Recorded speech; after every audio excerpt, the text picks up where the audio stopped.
I'm getting to the point where I'm going to start getting into some of the more difficult things to talk about. And I think it's showing in how long it's taken me to get to actually recording this. I think maybe subconsciously I've been trying to avoid it.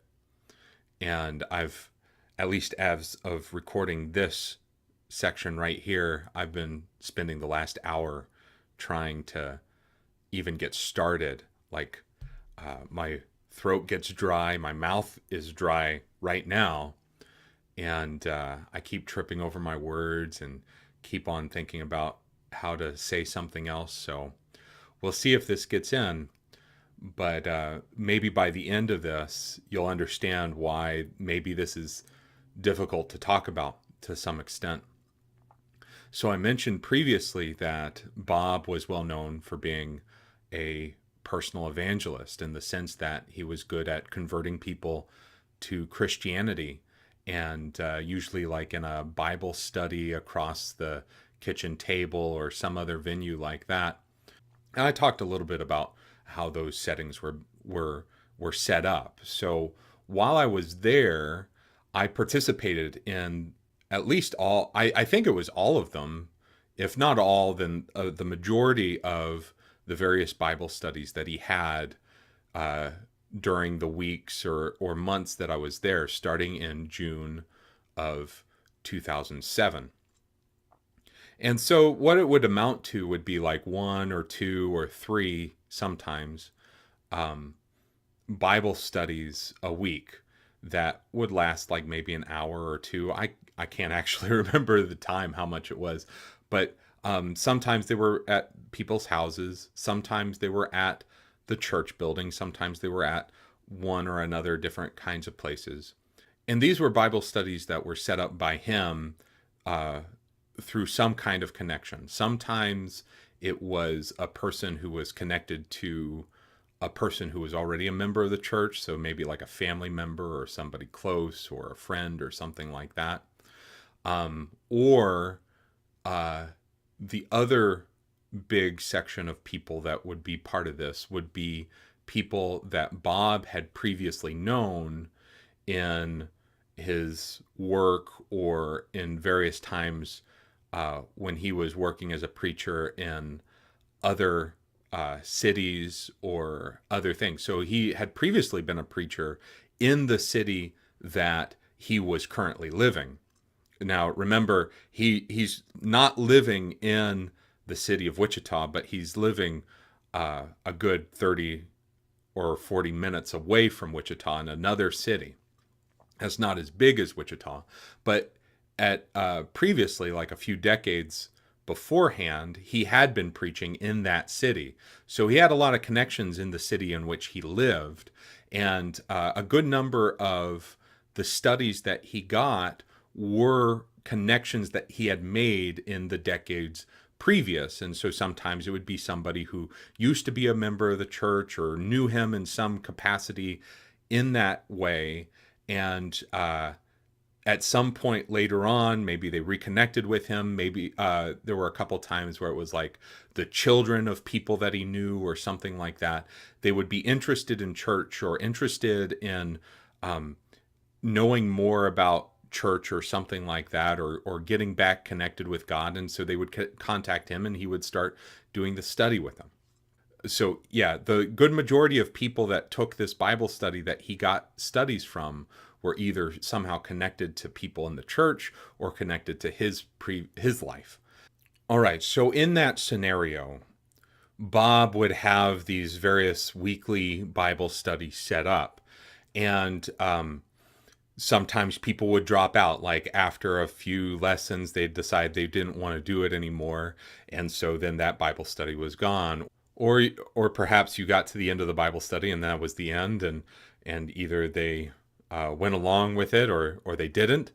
And so sometimes, very frequently, there'd be this overturn of Bible studies, and so there would be one that was done, and it wouldn't be around anymore. And so if Bob got down to one Bible study a week or none, it seemed like he got very anxious about not having those Bible studies, because then I guess if that was what he was known for, and he wasn't able to say, I did this much this week. Like I wondered if Bob felt like if he didn't have enough Bible studies in the week to say to people, here are the numbers of how busy I've been, that people would start to question how effective he was, or how much work he was actually putting into this, and so why were they paying him this much? And so I got this feeling,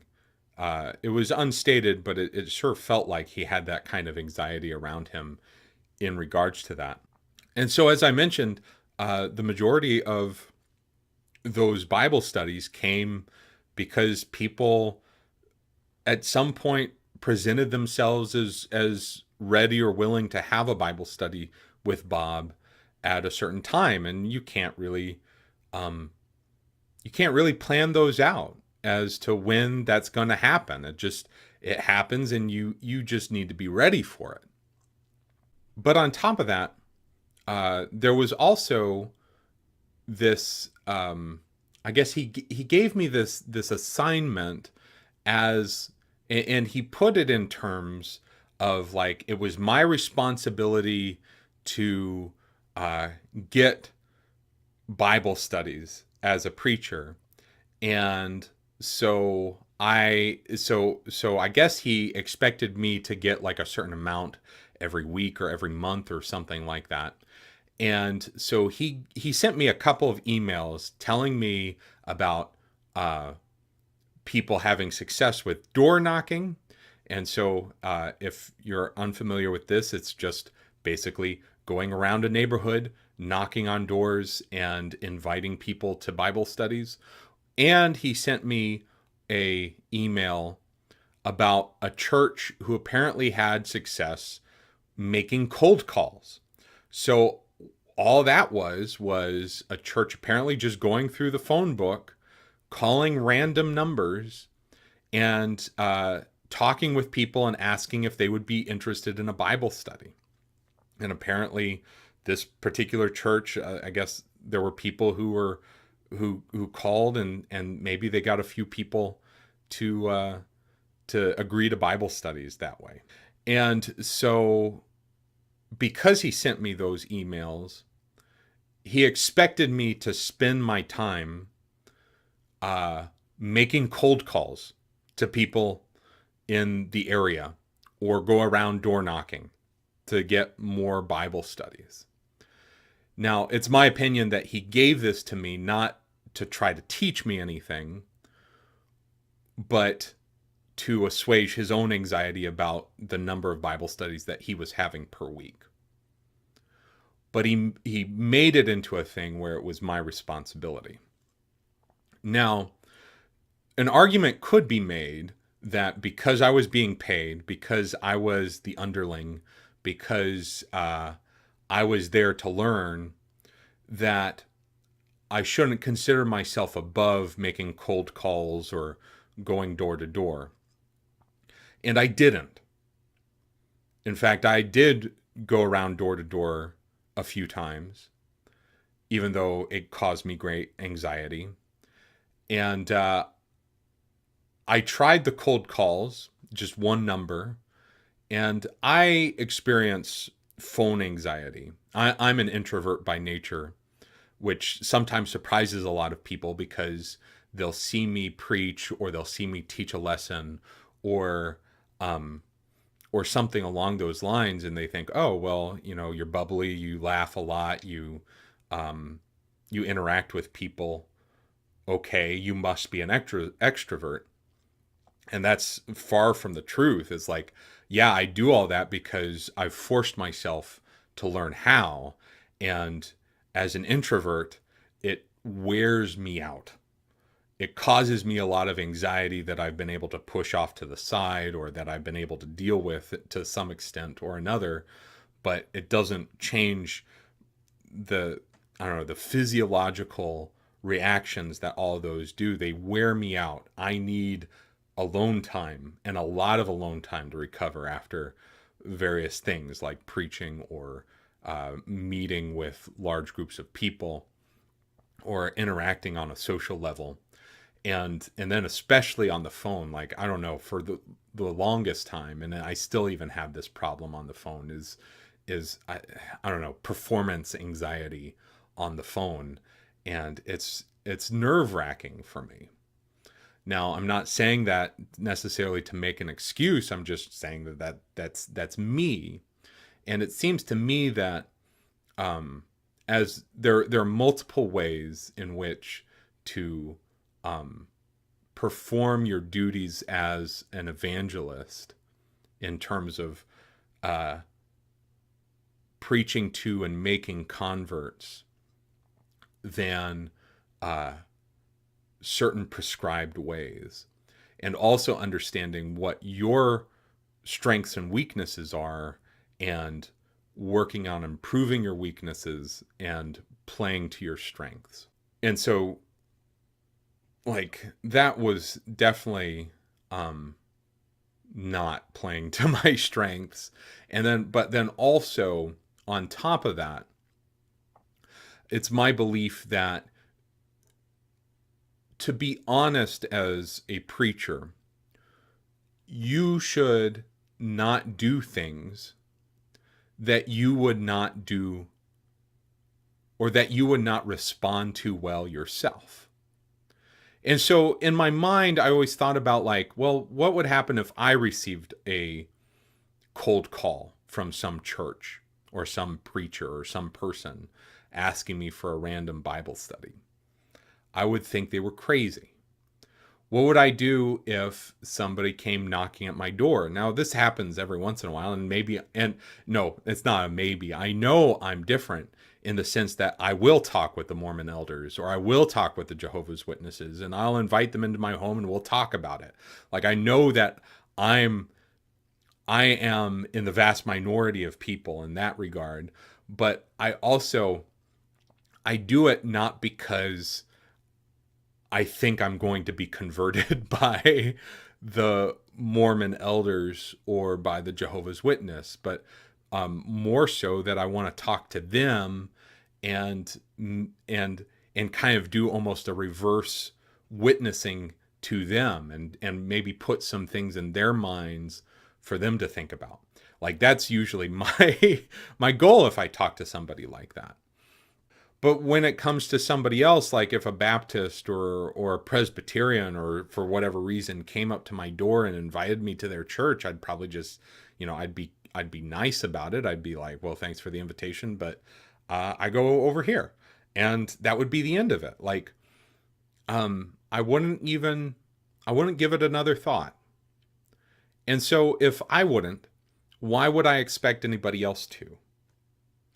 Why would I be going about something that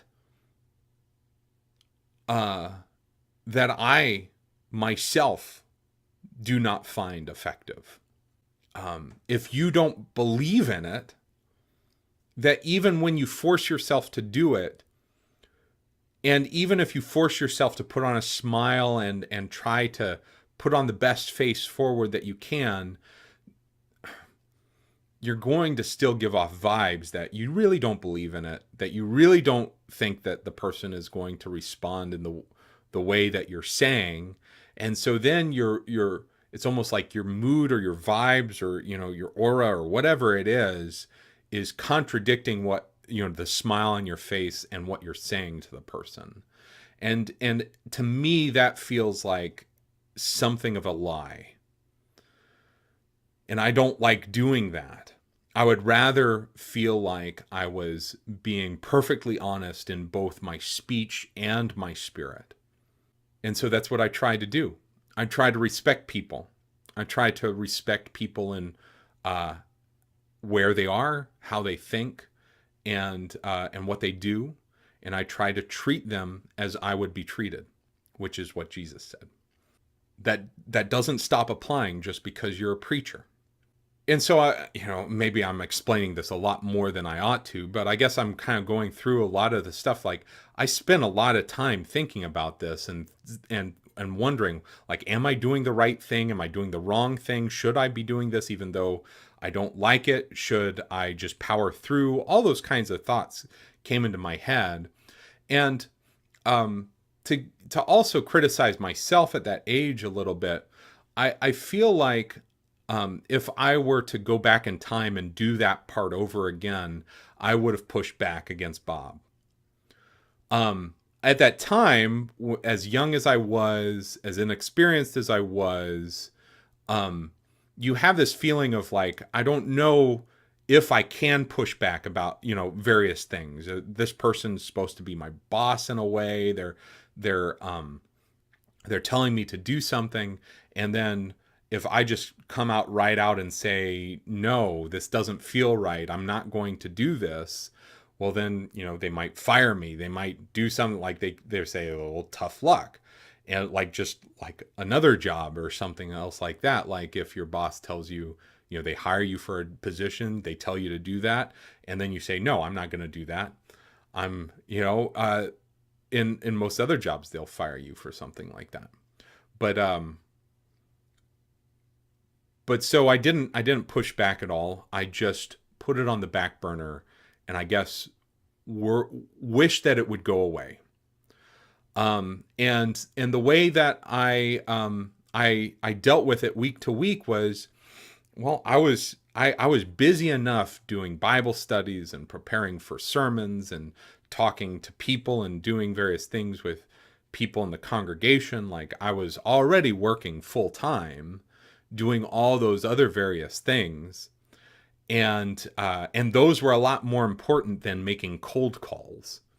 And so I justified it in my mind by saying, well, I've got more important things to do, and more pressing things to do, and the cold calls just kept getting pushed back and kept on getting pushed away.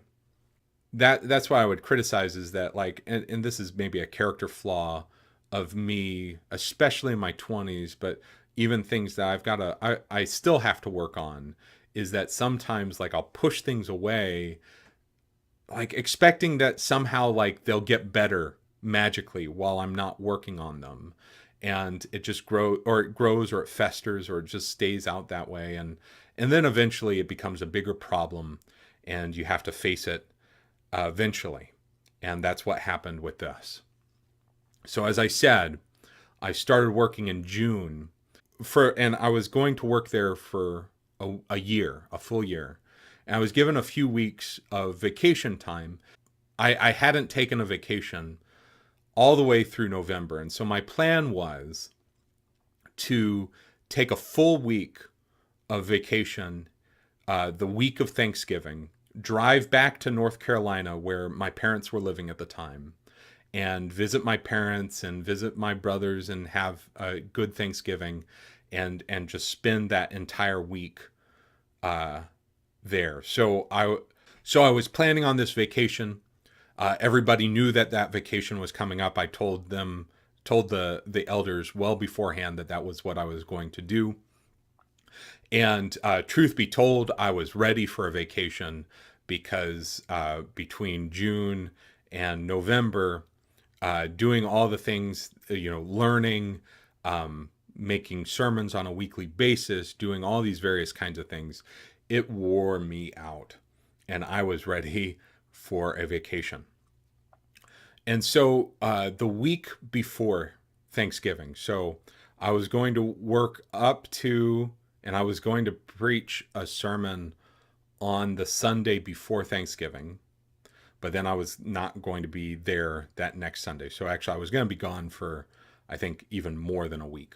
So I was still scheduled to preach on the Sunday before Thanksgiving, but then I was going to leave like right after, on that Monday, drive out to North Carolina from Kansas, and then spend a little over a week, actually, a vacation there in North Carolina, and then come back.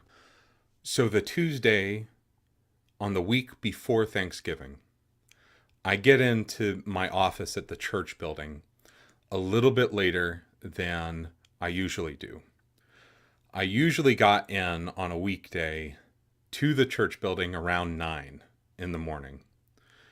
On that particular day, I got in about 9:20-ish. That wasn't completely out of the ordinary. Now, according to the agreement that I had with the elders at this church, was that one of the things was that I would keep office hours at the church building. And so I did. And I think I was the one who set the hours, at least that I said, this is when I will be in the office between 9 a.m. and noon. I'm pretty sure. But oftentimes things would come up and I wouldn't be in the office at those various times for various different reasons. And sometimes I would be in the office in the afternoons. And very often I would be in the office in the afternoons or in the evenings doing various work. And even before I had taken the job, I was told specifically by the elders that the office hours were not a thing that was going to be used against me. Like that they expected me to always be there, like I was clocking in or clocking out, and that it was more that they just wanted me to get in the habit of working because I would be working on my own.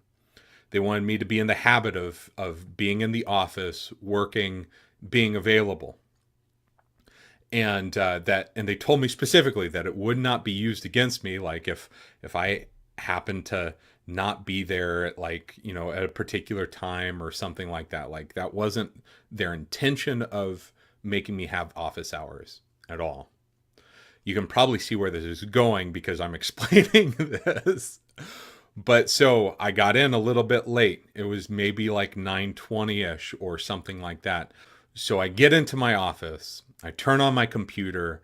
I had a coffee machine in my office and I start making some coffee. I check my email. Everything's fine. I go to the bathroom, which is on the other side of the building, complete opposite side of the building from my office. I come back out. I go back to my computer and there's a new email on my email list, and it was sent 9:26 or something like that. That time sticks out in my head. It might be a little bit different, but that seems to be what I remember, 9:26. And it was from Bob. And the email, it was this really long email. And the gist of it was, I called you at the phone number of the church building. And I called you at 9 and you weren't there and you didn't pick up. And then he says, I had this opportunity. I could get off of work where I was working. And remember, he's working another job at a retail outlet at a place that he works, that he owns and he operates. And so he said, I was able to have some time that I was going to come down to Wichita and I was going to knock on doors with you. I was going to show you how to do it. And you didn't pick up. And according to the agreement that you signed, you would have office hours and you would be there and you weren't there. And so you're violating the office hours. And not only that, you're not doing the various things that you're supposed to be doing. You're not making these cold calls that I tell you to make. You're not doing the going around knocking on doors like I'm telling you to do. And he had other various complaints about me and the way that I work or whatever it was. And then he said, at your next meeting with the elders on Sunday, we're going to talk about this and maybe you shouldn't even be working here anymore. That was the extent of this email. Basically, oh man, you could probably feel it in me just recounting what was in there. Oh wow. And so I read this and I'm kind of flabbergasted. I read it. And so I call him immediately after I read this. And I from what I remember, this was the things that I said to him. I said, when you called the church building and I wasn't there, why did you assume that I wasn't there? Now, if it was correct that he called when he said he did, and maybe it was, But he could have called while I was in the bathroom at at the time that I was, and that was far away from any phones in the building, so I wouldn't have heard the phone ring while I was in the bathroom while I was there. But even giving him that, if he had called when he said he did, he had my cell phone number. Why didn't he call my cell phone?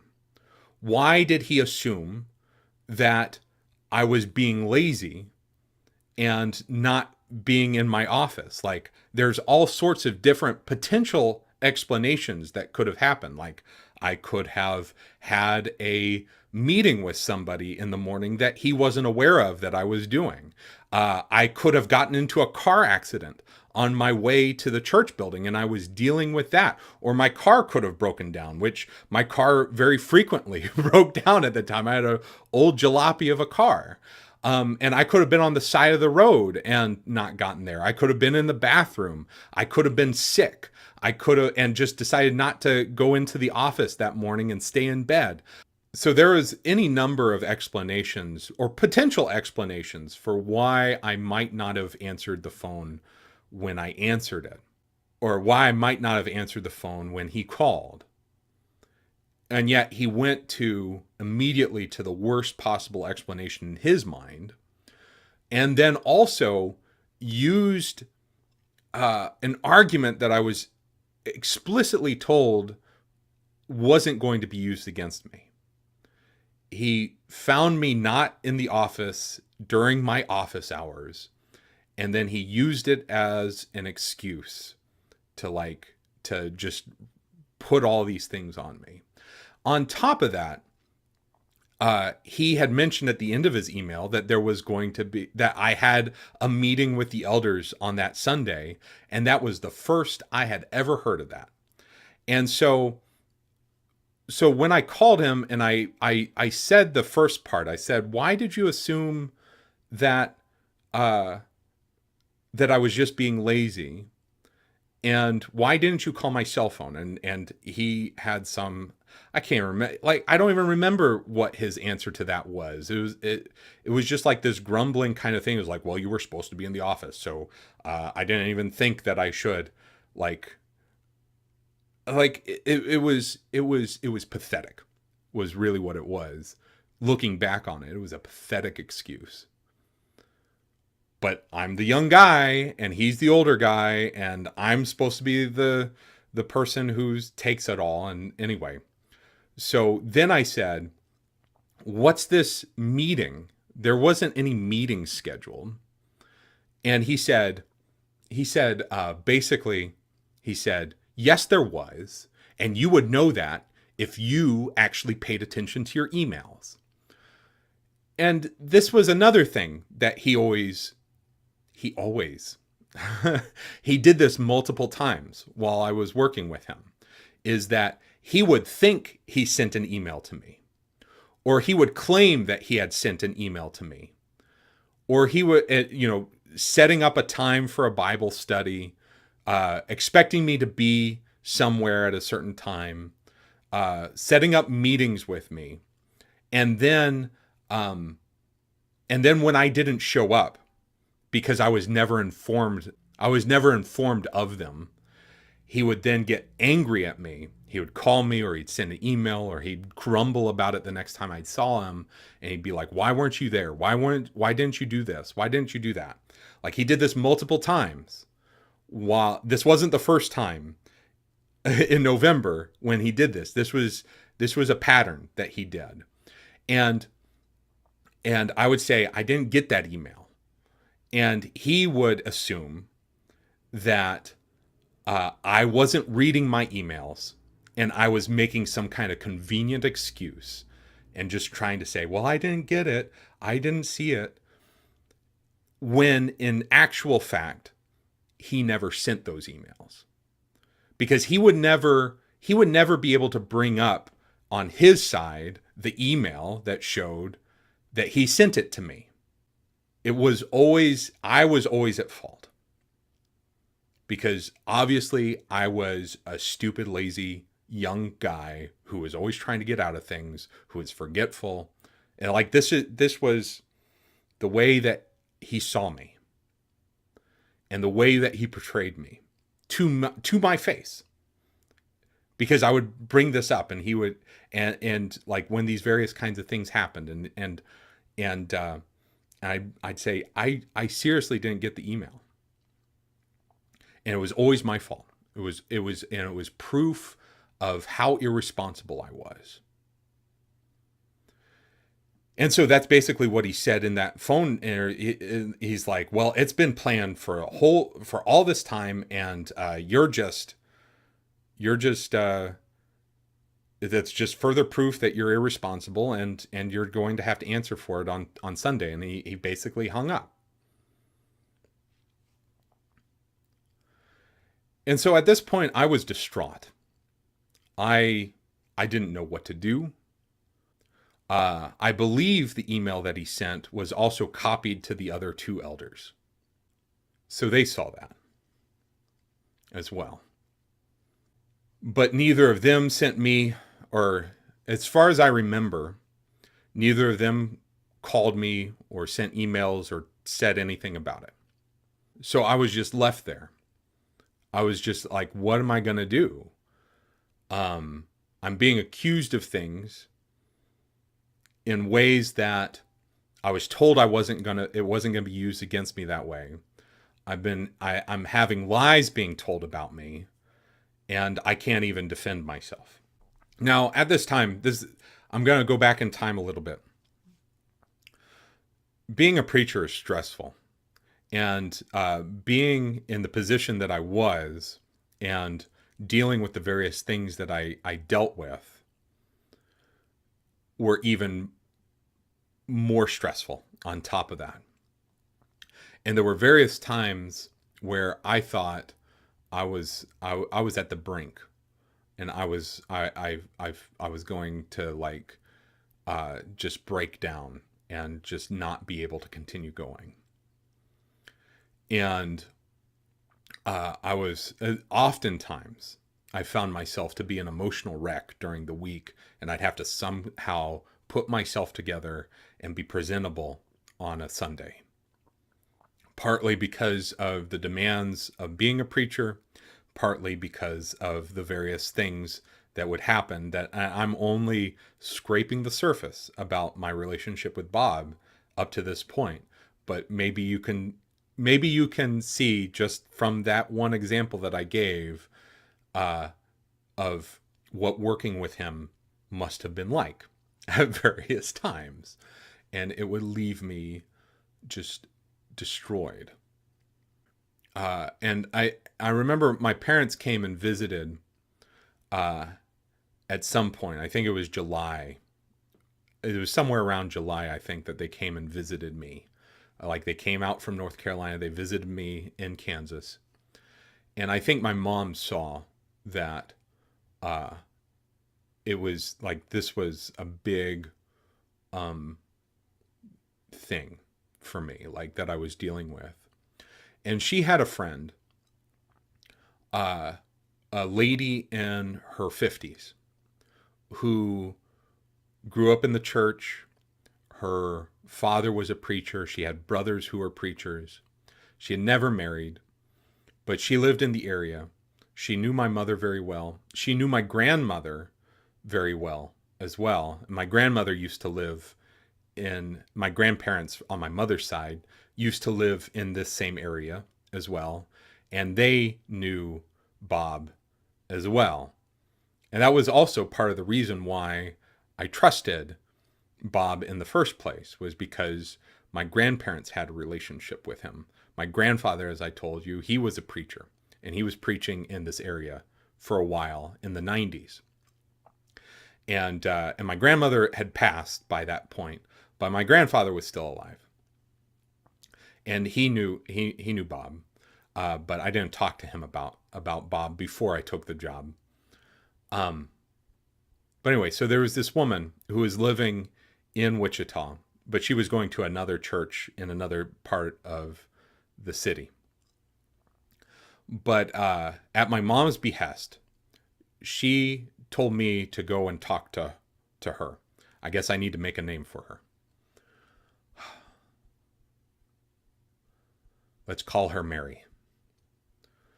So I went and I went to Mary's house and I talked to her. This was like back in July, and she was like the perfect sounding board. Like she was understanding. She was very helpful. She talked me through various things that I was going through, helped me process my emotions and process all the various things. She was a very successful lady. Um, Worked for one of the airplane companies. That's like one of the main jobs there in Wichita, is working for one of the airplane manufacturers. She worked for one of them. She was a high up executive, and she just had a lot of experience in the church, a lot of life experience, and it got to be that I'd have a weekly meeting with her, just to kind of like vent, talk about things, and like put myself together emotionally. And in all seriousness, if it was not for Mary, I would not have made it as long as I did as a preacher in Wichita. She she more than anybody got me to just normal sometimes. And she was so helpful, and really, yeah, it was almost every week we would go out to eat, or she'd have something at her home, and we'd have dinner one night, and we'd talk, and we talked about all sorts of things, not just my stuff, but we did a lot of times talk about my stuff, and it was just she was she was so magnificent, so wonderful, and I would not have made it without her, really. So when I was at this point, Tuesday, like maybe about 10 o'clock in the morning, wondering what I am going to do, how I can do anything, she was who I texted. And then she called me back, because she was working. She called me back at some point and basically agreed, okay, we're going to have an emergency session with her. And so I went to her place that evening. We and we talked about it.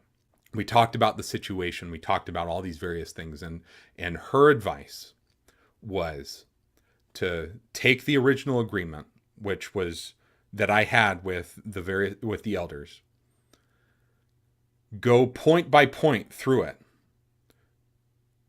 fully admit the places where I had fallen short of the expectations, and make myself fully culpable of that. And then also not just say that, but also say how I was going to improve going forward in those various places. In the places where I had successfully done things, say that I had successfully, or if I had gone above and beyond, uh, make put those out clearly. And then also in the process of talking about that with her, we it became evident. I can't remember if it was to her or me first, but it became evident that the whole agreement that I had in the first place was entirely one-sided, meaning that it was all about what I was going to do for the church, and what I was going to do for Bob, and what I was going to do in various things. There was no subsection, there was no section that said, this is what we'll do for you, other than the payment, and the salary, and the vacation time, and those various things. There was no similar thing that said this was Bob's responsibilities to me, or this was the church's responsibilities to me, or this was the elders' responsibilities to me. And so I went back and I wrote the I went through that. I started on a Word document, and I basically I went through point by point, did the things that she said, uh, admitted to the places where I had fallen short, tried to make a reasonable um, explanation of how I was going to improve on those places where I fell short, and then at the end, I basically explained that I because of what had happened, it became painfully clear to me that I should have demanded a similar set of expectations and rules from Bob and from the elders and from the church toward me if I was, and it was a very one-sided contract. And then I went through and said, uh, the various things like the fact that Bob rarely ever worked with me other than when I had to drive all the way to his place to have meetings with him, or the various times that I'd have Bible studies with him. But other than that, he didn't really do anything with me. He just complained. Anyway, I went through other various things, and maybe they'll come up as I'm talking about other kinds of things as well. But it ended up being an 8-page document, and I emailed it to all three elders. And I think at the end of it, I said, I'm going to defend this in the meeting, and that was also part of it. That that idea that being accused of various things without any proof, and yeah, that also came up as well. I think it took me a day and a half to do it because I think I emailed it on Thursday. So there was, like, in my memory, like, I don't remember, because there was a Wednesday night service. I don't remember how that Wednesday night service went, because I would have interacted with Bob during that service. I don't remember. I think he was just standoffish and like, we're going to talk about it on Sunday. I think that's how it went, but I'm having a hard time remembering. And so I think I sent that email out to the three elders. Bob was included in that on Thursday morning. Then Thursday afternoon, one of the other elders, I'm going to name him Ed, came to the office that I was there, and he came to talk to me. And he had read my email, and it seemed like he seemed like he was sympathetic to what I wrote, but he also was constrained in what he could say to me because he was only one of three elders. And but it seemed like he was trying to comfort me at least as best as he could, in that he didn't want to come right out and say that what Bob had done was wrong, but he was at least sympathetic to me in terms of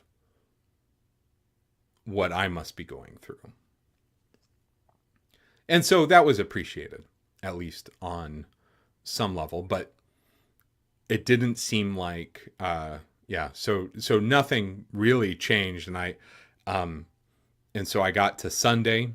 The meeting was going to be Sunday afternoon before the evening service. So it was going to be like 3 or 4 p.m. So it went through the Sunday morning service. And there was still this expectation that there was going to be this meeting between me and the three elders. And I had sent my reply. And as far as I knew, at the end of the Sunday morning service, that it was still going to happen. And I was spent. And so I went home. I don't even think I ate lunch that day. I was so sick to my stomach and just so spent and everything else like that I just went straight home from the morning service that ended around noonish.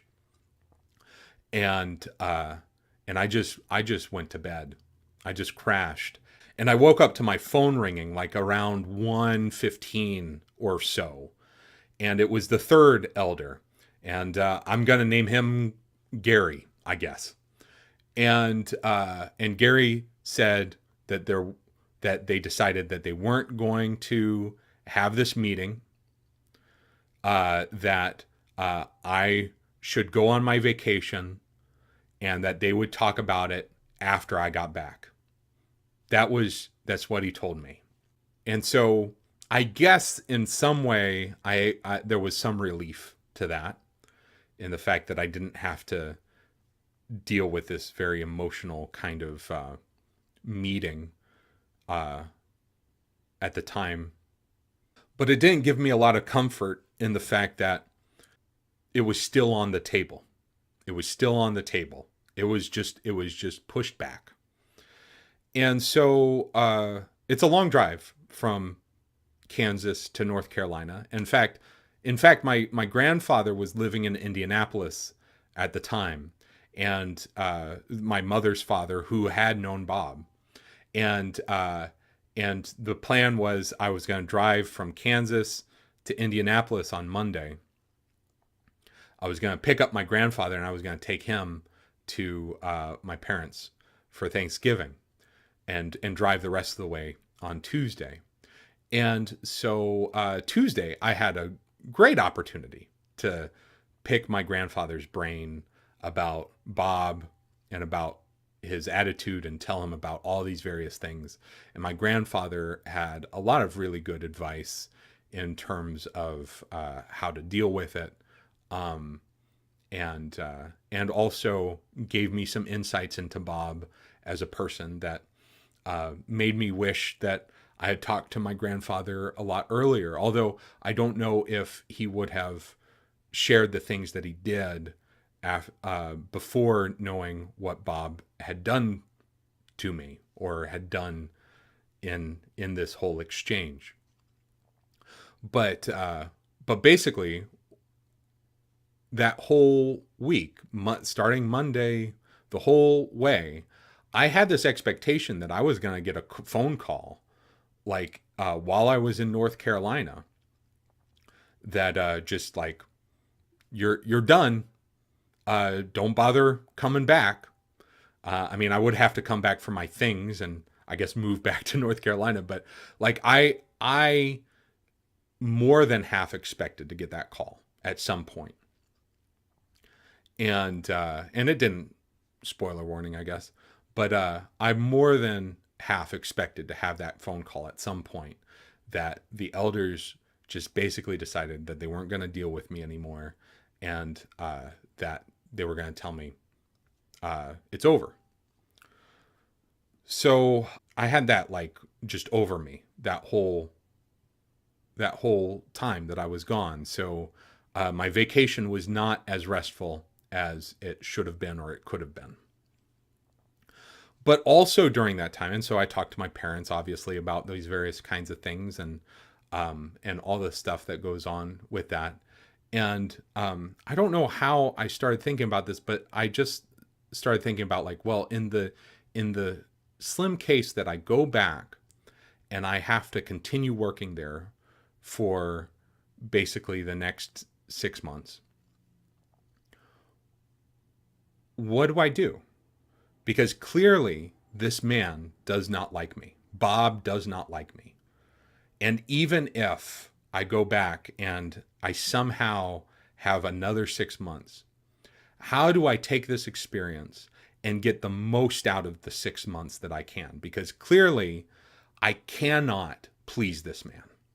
That was the thing, is like, I was working to please this man, and for that 6 months going, up to that point, and it was an utter failure. I could not please him, and so that could not be, like, I could not continue going that way. So I spent a lot of time thinking about like, well, okay, if I'm here for a reason in Wichita, what am I here for? What am I doing? I think Yeah, no, not I think. In that 8-page reply that I sent to the elders, I basically said, I felt like I was not a trainee preacher. I was not being treated like a trainee. I was being treated like a second preacher. And um and their idea, or and mostly Bob's, but their idea of training me was basically go and do it. Just telling me, go do it. Not giving me any guidance, not giving me any instructions, not giving me uh a path to follow, but just saying, just go do it.